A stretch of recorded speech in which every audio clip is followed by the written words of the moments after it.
تو وہ اسے لینے کے لیے آگے بڑھی۔ اس نے چڑیل کو اپنی طرف بڑھتے دیکھا تو وہ چیخ مار کر دروازے کی طرف بھاگا اور باہر گلی میں نکل گیا۔ اس سے پہلے کہ زبیدہ اسے پکڑتی وہ ساتھ والے گھر میں جا گھسا۔ دیکھا تو وہاں بھی زبیدہ کھڑی اسے بلا رہی تھی۔ اس نے ایک بار پھر زور کی چیخ ماری اور باہر کو آیا تو باہر بھی زبیدہ کھڑی تھی۔ وہ پاگلوں کی طرح چلاتا ہوا وہاں سے بھاگ کھڑا ہوا۔ وہ بھاگتا ہوا محلے سے باہر نکل گیا۔ وہ رات کے اندھیرے میں ایک درخت کے نیچے جا بیٹھا۔ وہ خوفزدہ تھا اور اس کا دل دھک دھک کر رہا تھا۔ وہ پریشان تھا۔ وہ بیٹھا سوچ رہا تھا کہ اس پر غنودگی طاری ہونے لگی۔ اسے لگا جیسے اسے کوئی لوری دے رہا ہے۔ دیکھتے ہی دیکھتے وہ نیند کی آغوش میں چلا گیا۔ حویلی کی تاریخ کچھ یوں تھی جو کتاب کی صورت میں اس کے سامنے پڑی تھی۔ اس نے کتاب کھولی اور صفحہ پلٹ کر دیکھا۔ صفحہ مکمل طور پر سفید تھا اور وہ تحریر سے خالی تھا۔ وہ سوچنے لگا ایسا کیوں ہے؟ اچانک اس کے سامنے فلم چلنے لگی۔ اس نے دیکھا حویلی کا دروازہ کھلا۔ ایک بڑھیا زنجیروں میں جکڑی ہوئی تھی۔ 4 بندے اس کے پاس ہاتھوں میں ڈنڈے پکڑے کھڑے تھے۔ وہ وقفے وقفے سے اسے ڈنڈوں سے پیٹ رہے تھے۔ بڑھیا کی چیخ و پکار سن کر دھیان سنگھ کی شیطانی انا خوش ہو رہی تھی۔ اس حویلی کی بنیادوں میں یہاں کے مکینوں کا خون شامل تھا۔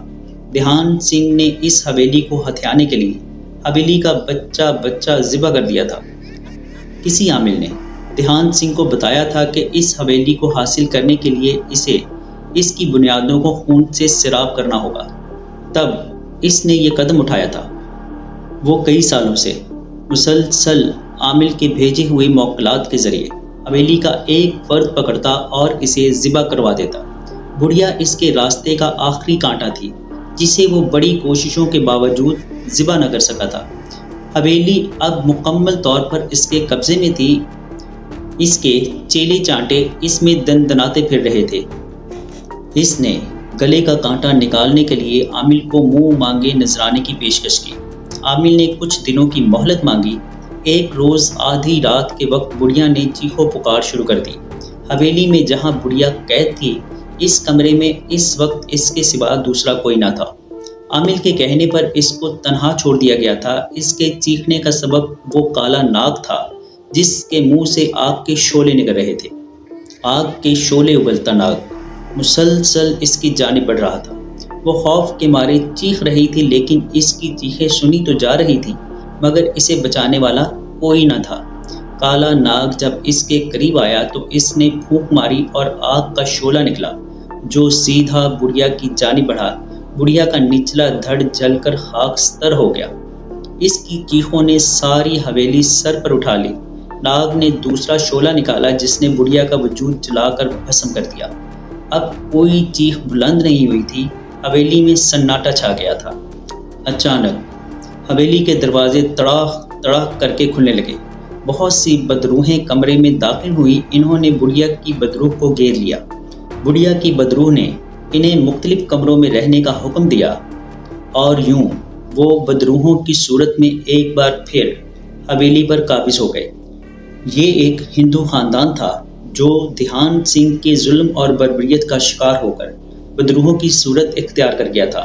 عامل نے اپنا کام مکمل کر دیا تھا۔ اب دھیان سنگھ اپنے اہل و عیال سمیت حویلی میں منتقل ہو گیا۔ حویلی میں منتقل ہونے کے بعد دھیان سنگھ کی شان و شوکت بڑھ گئی تھی اور وہ علاقے میں سردار دھیان سنگھ کے نام سے مشہور ہو گیا تھا۔ سردار دھیان سنگھ نے حویلی میں بڑی رونق سے قدم رکھا تھا۔ آج وہ ایک فاتح کی حیثیت سے ایک طویل جنگ لڑنے کے بعد حویلی میں داخل ہوا تھا۔ اس نے حویلی میں ایک شاندار تقریب منعقد کرنے کا فیصلہ کیا۔ علاقے کے نامی گرامی لوگوں کو تقریب میں مدعو کیا گیا۔ حویلی میں تقریب کی رونقیں اپنے عروج پر تھیں۔ گانا بجانا، شراب و کباب، رقص و سرور نے سب پر مستی طاری کی ہوئی تھی۔ سردار دھیان سنگھ اپنے دوستوں کے ہمراہ جام سے جام ٹکرا رہا تھا۔ اس کے کہے جو حویلی کی دیواروں سے ٹکرا کر ایک عجیب منظر پیش کر رہے تھے۔ دھڑام سے کوئی چیز میز پر گری۔ شراب کی مستی میں مست سردار دھیان سنگھ نے دیکھا تو وہ آنکھیں پھاڑے دیکھتا ہی رہ گیا۔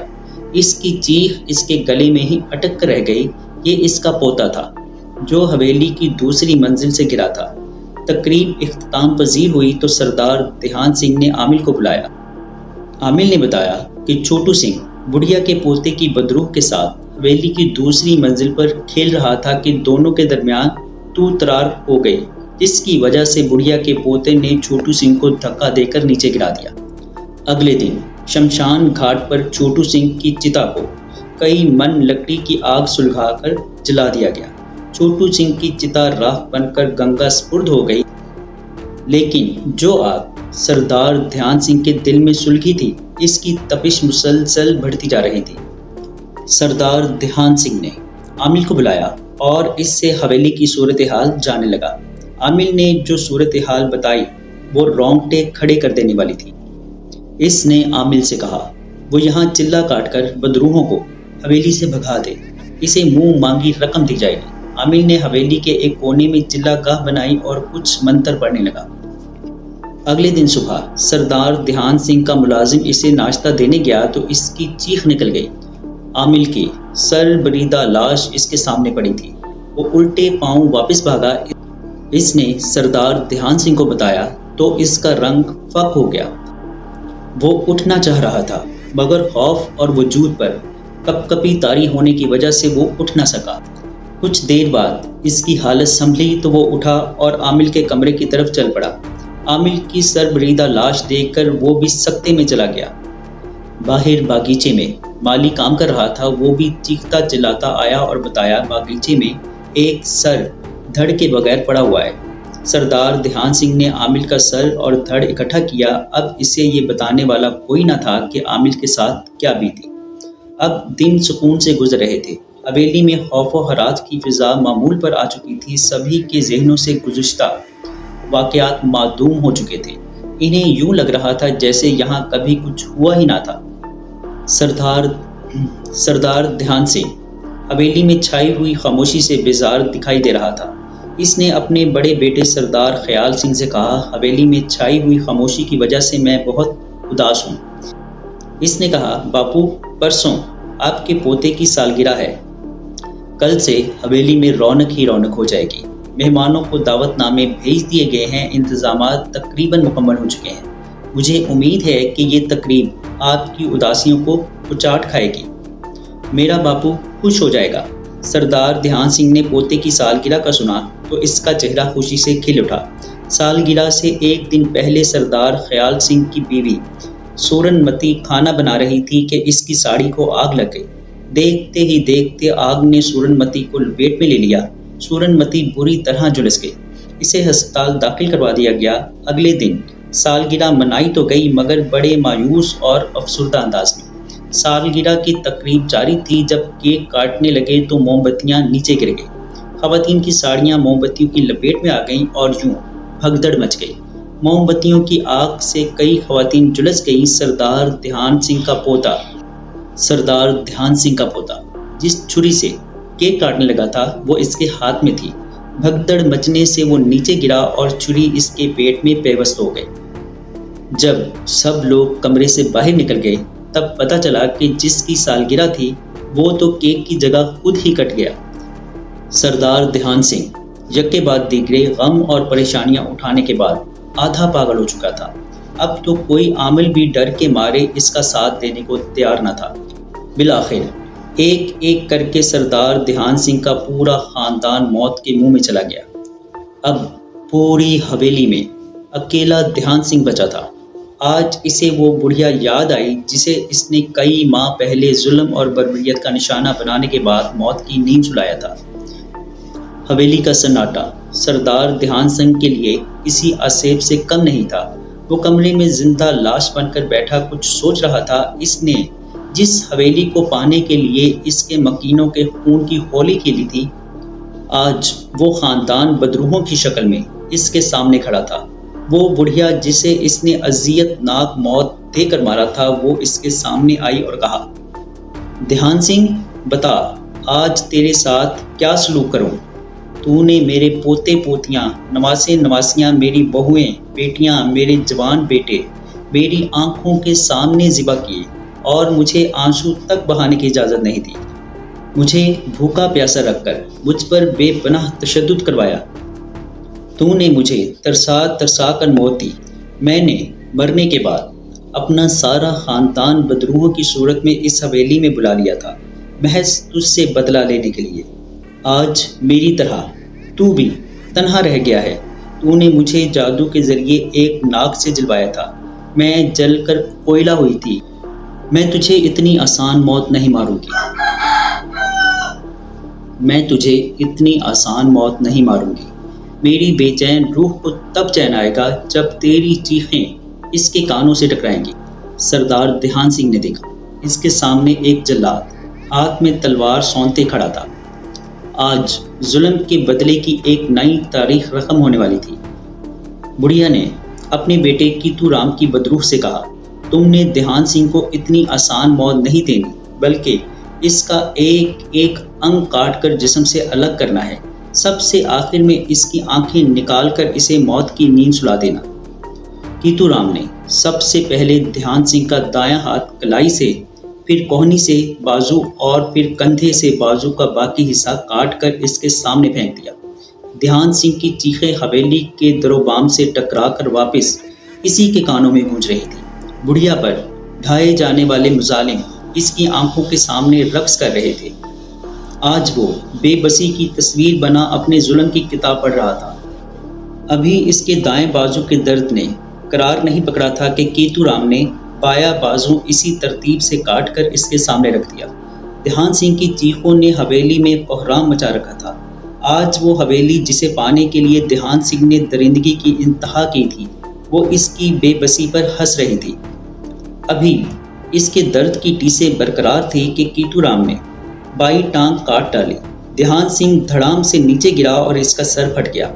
یہاں پر بڑھیا کو تھوڑا ترس آیا اور اس نے بیٹے سے کہہ کر اس کا سر تن سے جدا کروا دیا۔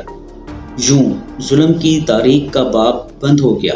اس دن سے یہ حویلی بدروحوں کا مسکن بن کر رہ گئی۔ بظاہر مدتوں سے خالی پڑی یہ حویلی تقسیم ہند کے بعد پاکستان کی ملکیت میں آ گئی تھی۔ جبران محکمہ اراضی میں اعلیٰ عہدے پر فائز تھا۔ اس نے یہاں سے کافی مال و متاع اکٹھا کر رکھا تھا۔ حکومت نے اس حویلی کی نیلامی کا اعلان کیا تو جبران نے بھی اپنے ایک دوست کے ذریعے بولی میں حصہ لیا۔ کامیاب بولی میں حویلی اس کے دوست کے نام کر دی گئی، لیکن انتقال اس نے اپنے نام کروا دیا تھا۔ حویلی نام کروانے کے بعد اس نے اسے نئے سرے سے تعمیر کرنے کے لیے گرانا شروع کر دیا۔ ٹھیکیدار نے ابھی کام شروع ہی کیا تھا کہ حویلی میں موجود بدروہیں محلے میں پھیل کر لوگوں کے گھروں میں جا گھسی۔ سارا محلہ گھروں سے باہر نکل آیا۔ کتاب بند ہوئی تو اس کے کانوں میں ہا ہا ہا کی آوازیں گونجنے لگی۔ اس نے دیکھا سامنے اس کا ہمزاد کھڑا ہنس رہا تھا۔ اس نے کہا، تم نے کیا سمجھ رکھا تھا؟ تم غریبوں کا خون نچوڑ کر سکون سے جی پاؤ گے؟ غریبوں کا خون؟ میں نے کب غریبوں کا خون نچوڑا ہے؟ جبران نے حمزاد سے کہا۔ تو کیا یہ سائے والی حویلی تم نے اپنے باپ دادا کے پیسوں سے خریدی ہے؟ حمزاد نے پوچھا۔ ہاں نہیں، وہ جواب دینے کی بجائے ششو پنج میں مبتلا ہو گیا۔ وہ ہڑبڑا کر اٹھا اور فوراً سجدے میں گر گیا۔ پھر واپس پلٹا اور آتے ہی اس نے حویلی کا کام بند کروا دیا۔ وہ کام بند کروا کر گھر پہنچا تو ہر طرف سکون ہی سکون تھا۔ ساری غیبی مخلوق حویلی میں واپس پلٹ گئی تھی اور محلے میں سکون آ گیا تھا۔ جی دوستو، کیسی لگی آپ کو سٹوری؟ کمنٹ باکس میں اپنی رائے کا اظہار ضرور کیجیے گا۔ اگر آپ یا آپ کے کسی جاننے والے کے ساتھ کوئی ایسا خوفناک یا ناقابل فراموش واقعہ پیش آیا ہو اور آپ اسے ہمارے ساتھ شیئر کرنا چاہتے ہیں تو نیچے ڈسکرپشن میں موجود میرے واٹس ایپ نمبر یا پھر ای میل ایڈریس پر شیئر کر سکتے ہیں۔ اپنا اور اپنے گھر والوں کا بہت سا خیال رکھیے گا، مجھے اپنی دعاؤں میں یاد رکھیے گا۔ اللہ نے چاہا تو ملتے ہیں کسی اور خوفناک سٹوری میں، تب تک کے لیے اللہ حافظ۔